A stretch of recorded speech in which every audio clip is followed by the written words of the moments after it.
బ్రహ్మకుమార్యుల ద్వారా సమర్పిస్తూ ఉన్న రాజయోగ మూలతత్వాల విశదీకరణ కార్యక్రమంలో మీ అందరికీ సుస్వాగతం. ఈ కార్యక్రమం మానవతకు సంబంధించిన అనేక ప్రశ్నలకు మూలమై అద్భుతమైన సమాధానాలను అందజేసే అతి ప్రాచీన ప్రక్రియ. నేను ఎవరిని, నా జన్మ ఏమిటి, మానవ చైతన్యమేమిటి, మన నిజ పరిచయమేమిటి, మనం దాన్ని ఎలా అందుకోవడం, దాని మూల రహస్యం ఎలా తెలుసుకోవడం? రండి, ముందుగా ఆ చైతన్య శక్తిని అన్వేషిద్దాం.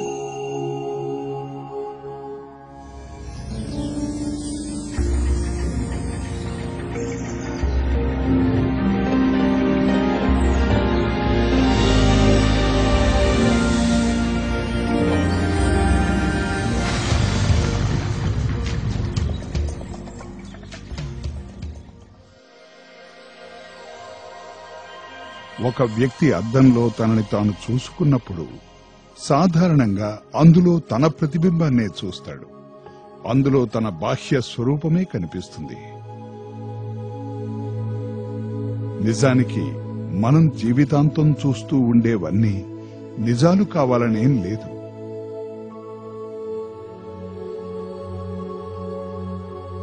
మనల్ని మనం సంపూర్ణంగా అర్థం చేసుకోవడానికి మనలోకి మనం తొంగి చూసుకోవడం చాలా అవసరం.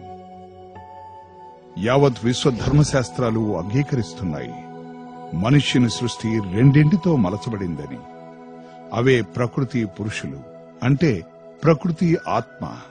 ప్రకృతిని మనం ఈ కళ్ళతో చూడవచ్చు, కానీ పురుషుడు అంటే ఆత్మ ఒక అదృశ్య శక్తి. దానిని ఈ చర్మచక్షువులతో చూడలేం.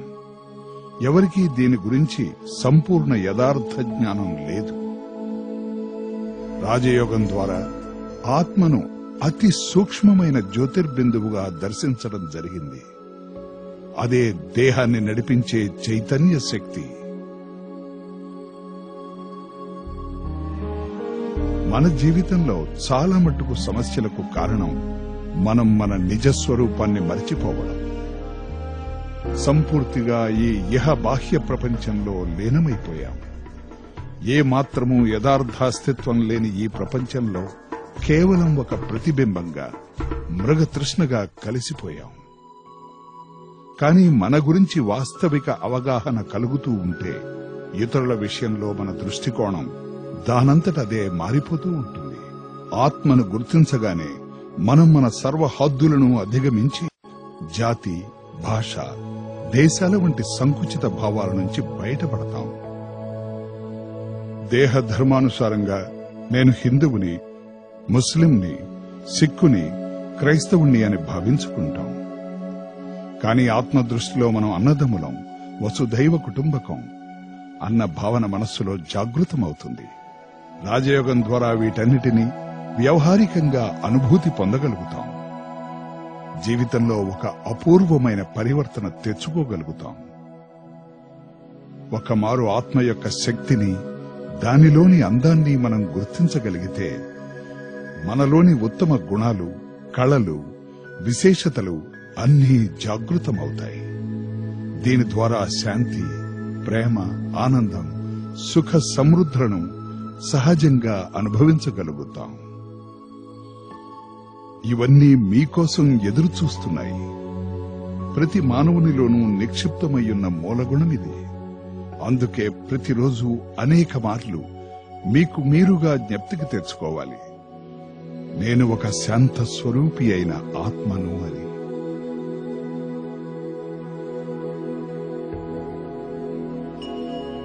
మనమందరం ఆత్మలమనే విషయం ఇప్పుడు స్పష్టంగా తెలుసుకున్నాం. ప్రతి సమాధానము అనేకానేక ప్రశ్నలకు జన్మనిస్తుంది. మనకు తెలుసు మనం ఒక శుద్ధమైన, శాంతమైన, అవినాశి ఆత్మ అని. అయినా మనకు ప్రశ్న ఎదురవుతుంది, అసలు ఆత్మలు ఎక్కడి నుండి వచ్చాయి? మళ్ళీ ఈ విశ్వ నాటకం పూర్తి కాగానే ఎక్కడికి వెళ్లిపోతాయి? అసలు మన ఈ నిరంతర అస్తిత్వ రూపంలోనే రహస్యం ఏమిటి?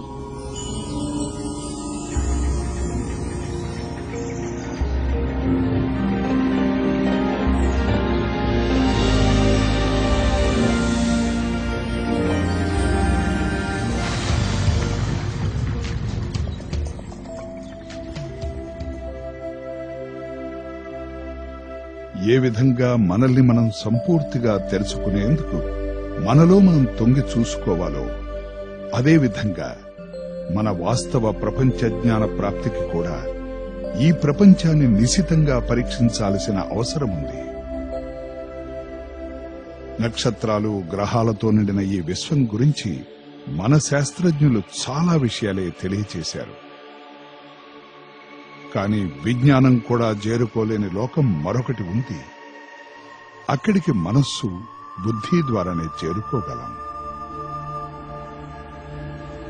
లేదా దివ్య దృష్టితో చూడగలుగుతాం. ఎందుకంటే మనస్సు ఒక సెకండ్లో ఎక్కడికైనా వెళ్లగల శక్తివంతమైన సాధనం. నిరాకార ప్రపంచం ఆత్మలకు మూలధామం. అది స్వర్ణ కాంతులతో వెలిగే లోకం. ఈ స్థూల దేహాలతో చేరుకోలేని లోకం.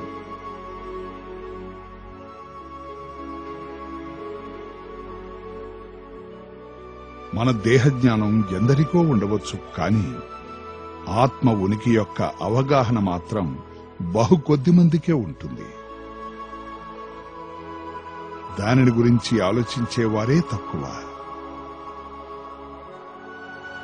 ఒక్కమారు బుద్ధి ఒక విషయాన్ని అర్థం చేసుకుంది అంటే సహజంగానే మనస్సు దాని అనుభూతిని పొందనారంభిస్తుంది. అలా ఆత్మల లోకం ఒక అనంత ప్రశాంత ధామం అని మనకు బోధపడుతుంది. అది గ్రహిస్తే ఎప్పుడు కావాలంటే అప్పుడు క్షణంలో మనం అక్కడికి చేరుకోగలుగుతాం. రాజయోగం అన్నది పెద్ద కఠిన ప్రక్రియ కాదు. నిజానికి చాలా సులువు. కేవలం జ్ఞప్తికి తెచ్చుకోవడమే. మూల స్థితిలో ఉన్నప్పుడు మన ఆత్మ ఎంత ప్రశాంత స్థితిలో ఉండేది అని. ఆ స్మృతే యోగం. ఆత్మ తన మూల స్వరూపంలో శక్తిశాలి. ఒక జ్యోతిర్బిందువు. ఇందులో అపార శాంతి కలిగి ఉంటుంది. ఈ స్వరూపం గురించి మనం ఆలోచించినట్లయితే ఈ దేహంలో ఉంటూనే మనం ఆ అపార శాంతిని అనుభవించవచ్చు. అంతరిక్ష యాత్రికులు అంతరిక్ష శాంతిని గురించి చర్చిస్తారు. కానీ ఆ నిరాకార లోకం యొక్క శాంతి ఎంతో ఉత్తమం, మరింత ఆనందదాయకం. ఎప్పుడు కావాలంటే అప్పుడు మనం ఆ శాంతిలోక యాత్ర చేసుకుని మనలో ఆ అపార శాంతిని నింపుకోగలం. అంతే. ఎప్పుడూ గుర్తుంచుకోండి, మన ఆత్మల గృహం స్వర్ణారుణ రంగులు విరజిల్లుతూ ఉంటుంది. అక్కడ సర్వదా శాంతిమయంగా ఉంటుంది.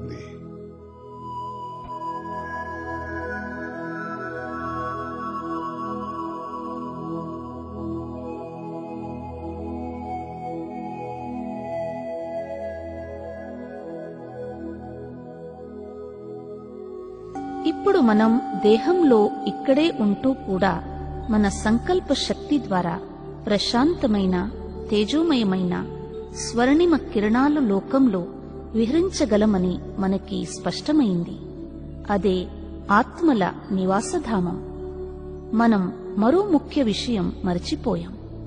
ఎచ్చట నుండి మనకు సర్వశక్తులు, సర్వగుణాలు ప్రాప్తిస్తాయో, ఎవరి సాన్నిధ్యంలో ఆత్మ జన్మ జన్మాంతరాల కొరకు సుసంపన్నమవుతుందో ఆ దివ్య శక్తి, పరమశక్తినే మనము మరిచిపోయాం.